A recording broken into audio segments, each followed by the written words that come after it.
महाराष्ट्र आणि मध्य प्रदेशाच्या सीमेवरील प्रसिद्ध यात्रा महोत्सव बैरमबाबा यात्रा महोत्सवाला संपूर्ण भारतातून लोक येतात। बैरमबुवाच्या रोडगेची मजा घेण्यासाठी या यात्रा महोत्सवात लोक येतात। मात्र तिथे आता यावेळी हंडी खूप मोठ्या प्रमाणात प्रसिद्ध झाली आहे।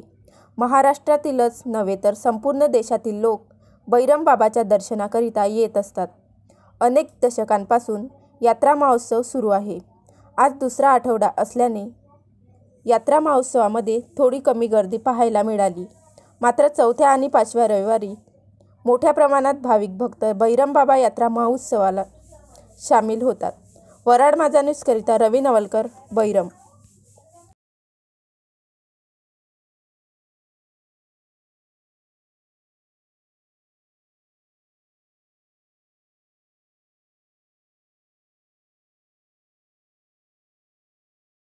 नमस्कार। आज आपण आलेलो आहोत मध्य प्रदेश आणि महाराष्ट्राच्या सीमेवरील एक मोठं संस्थान आहे बैरमबाबा संस्थान।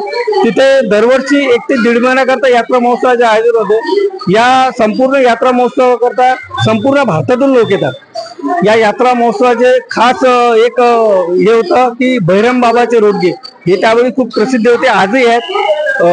संपूर्ण राज्यातून येऊन लोक इथे दर्शन घेतात। मोठ्या आस्थेने बैरमबाबाचं दर्शन घेऊन या यात्रेला 1 ते 1.5 महिना चालवल्या जाते। आणि मध्य प्रदेश आणि महाराष्ट्रातील दोन्ही सीमेअंतर्गत लागणाऱ्या या बैरमबाबा मंदिराला मोठी आख्यायिका आहे।